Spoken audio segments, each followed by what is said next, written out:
Time around is yours. How are things? Get those signs in, get that literature out.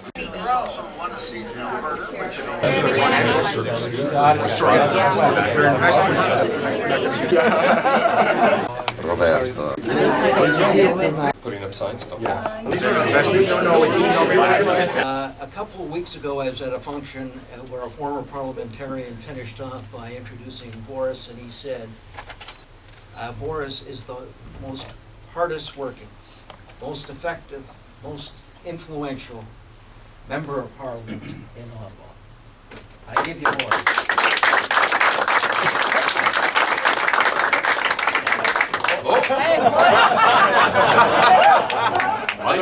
I defer. I want to thank you to everybody here and not here for support the Borys. It's big job and very big responsibility. Thank you very much from all family.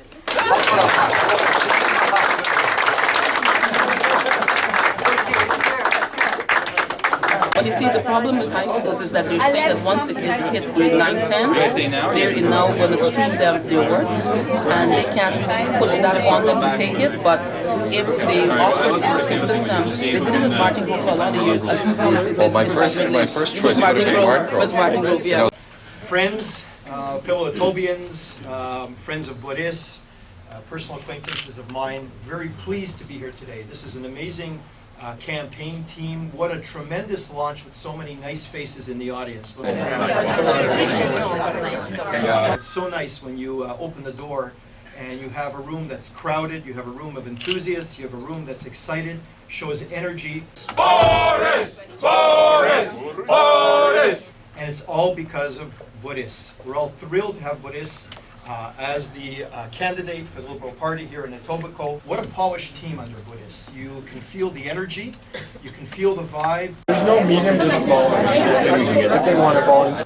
And we know why we come here. We come here for one reason. It's for Borys. You need only come to his constituent's office anytime to see how many calls are placed, how many calls he personally returns, how many people he knows in the community.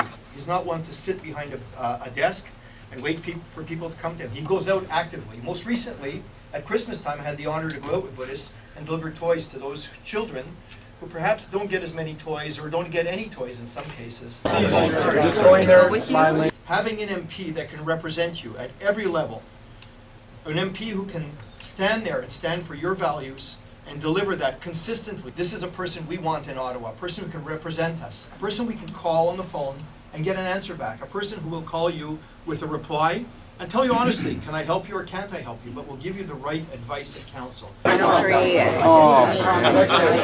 many times we call Borys and he's already ahead of the curve. He already knows the issue. He's already aware of it and he says, I'm already on it, thank you. And you just talk with him and you feel really confident that this is the kind of person that is ahead of the curve all the time. He sits on so many committees and takes an active part. Many parliamentarians sit on committees, but they're not there. Borys is on the front line and just need to read the quotes that you can tell he's actively engaged. And who better to have in Ottawa than Borys?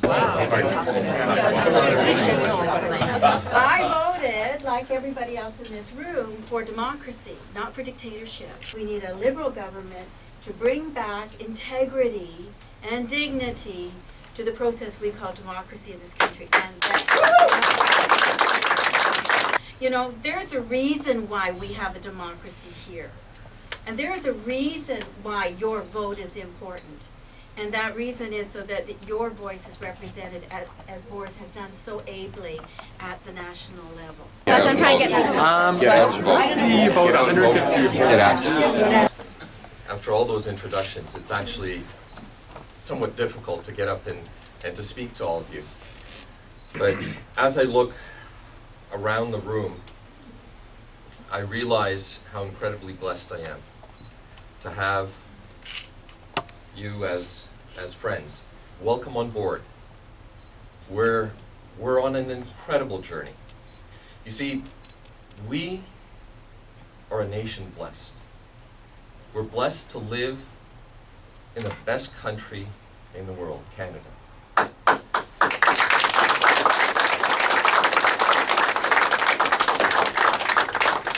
We're blessed to live in one of the most livable cities on the planet, here in Toronto.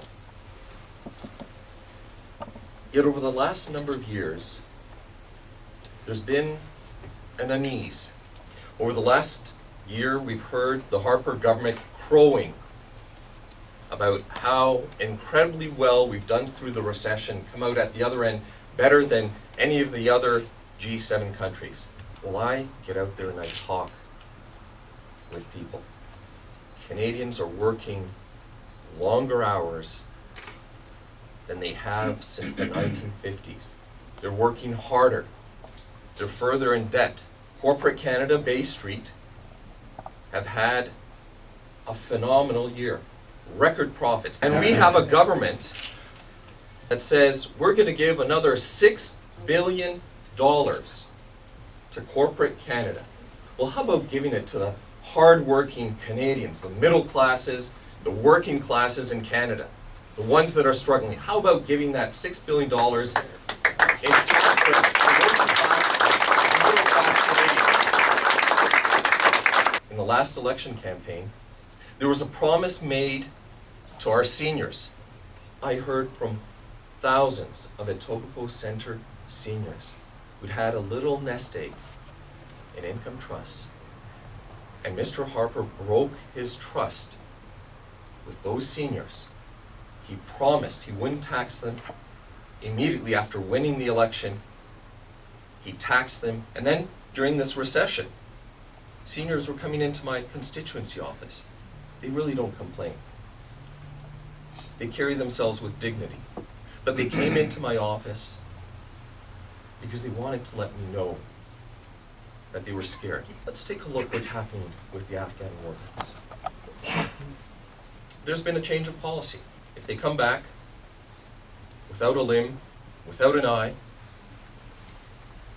they're provided a lump sum payment, ranging from $10,000 to the worst case, if you've lost a couple of limbs and an eye, of $270,000. Imagine a 21-year-old coming back without a leg, without an arm, without an eye, and the government says, here's a check for $270,000, goodbye. After World War II, when Canada was nowhere nearly as economically developed and strong as we are today, we made a commitment to tens of thousands more veterans who came back wounded. And what about the walking wounded? 1 out of every 3 returning vets comes back with mental health issues, the majority being post-traumatic stress. Many of those vets are slipping through the cracks, and they're ending up amongst the homeless in places like Toronto, like Vancouver.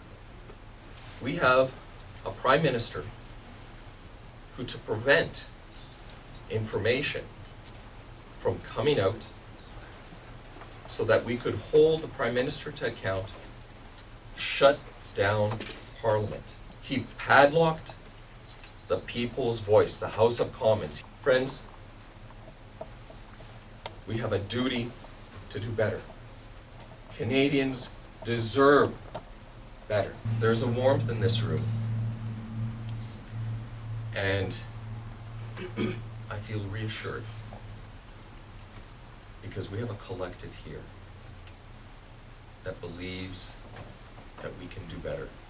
A collective that knows that we're embarking on a very special journey. Let us take Canada back. Thank you.